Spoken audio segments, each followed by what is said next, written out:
Hi everyone, it's Laura Volpes for Studio Katia, and in today's video I'm going to share with you how to create an elegant birthday card using the no-line watercolor technique.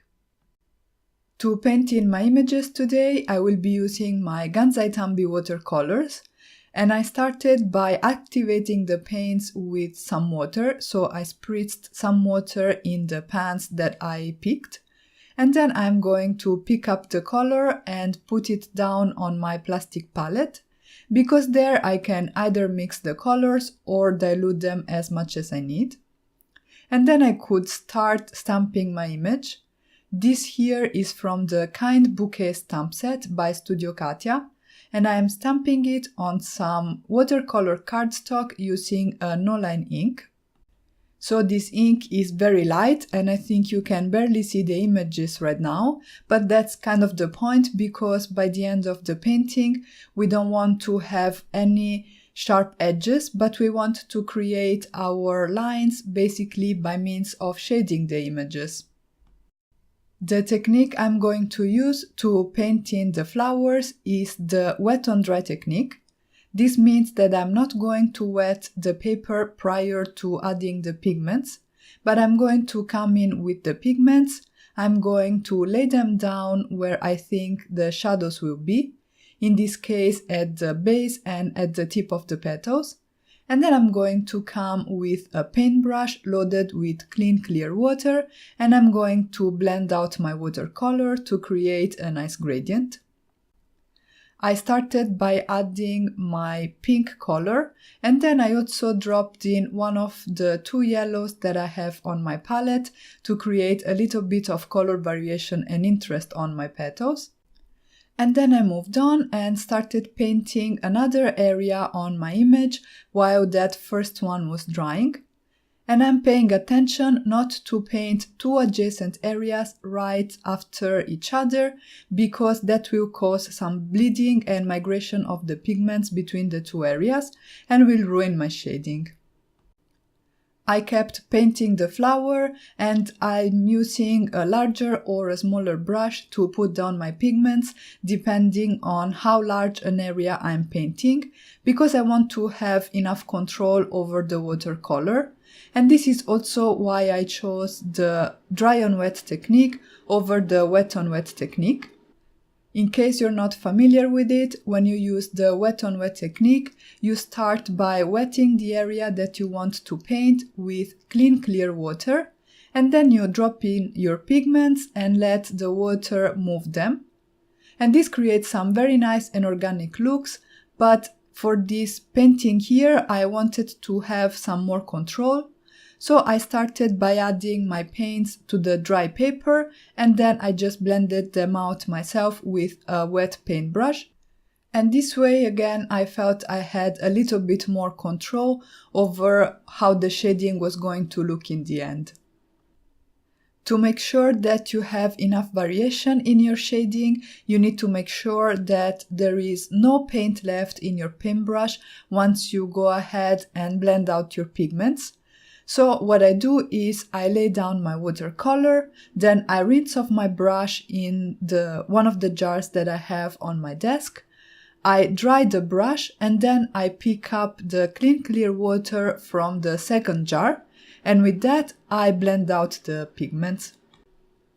Also, if you find it a little bit difficult to figure out exactly where the lines in your stamped image are because of the fade ink that we used for our no-line watercoloring, it can be useful to have the stamp packaging next to you or an image of the stamp anyway that you can use as a reference, so that you know always where you have to add your shadows and exactly where the edges of your images are. Once I was done painting the flower, I moved on and started working on the leaf. I started by adding my watercolor to the base of the leaf and to its center, and then I blended that out with a paintbrush loaded with clean water. In order to get some color variation in the leaf too, I'm going to drop in some yellow paint to the tip of the leaf and make sure that it's nicely blended with the rest of the pigments I have there. I went ahead and off camera I painted the rest of the flowers using the same colors that I used on the first one. I still have the footage, so if you would like to see a speed painting of these flowers so that you can see the whole painting process, just let me know in the comments down below. But what I'm doing now is I am adding a second layer of color to intensify the shadows and get even more contrast on my images. And in order to create my shadow tone, I mixed in the pink color that I used to originally paint the flowers with just a little tiny drop of that green I used on the leaves. Mixing in complementary colors is a good way to create shadow tones for your images, but you just need to be careful not to add in too much of the complementary color to the one you want to shade, otherwise you will end up with a muddy result. So in the same way as I did for the flowers, in order to create a shadow tone for my leaves, I mixed in a little bit of that pink to the green that I had previously used to paint in the leaves. And then, using a very small paintbrush, I added in a second layer of color, trying to get a little bit more contrast. And because now there is a tiny little bit of green in those flowers and a tiny little bit of pink in the leaves, the whole painting will be even more cohesive. At this point, I left my flowers aside to dry, and I started working on my background. I created a very quick background by dropping in the same colors that I used to paint in the flowers on a panel of watercolor cardstock that I had previously wet with some clean water. As you can see, I'm not doing anything really specific, I'm just adding in the colors here and there. The dominating color is the yellow that I have on my palette, and then I also dropped in a little bit of the pink and a little bit of the green, and then I sped up the drying process with my heat tool. In order to create a little bit more interest, I am also going to add some droplets to that same background, again using the colors that I used for the flowers. And this way everything will look nice and like it belongs together.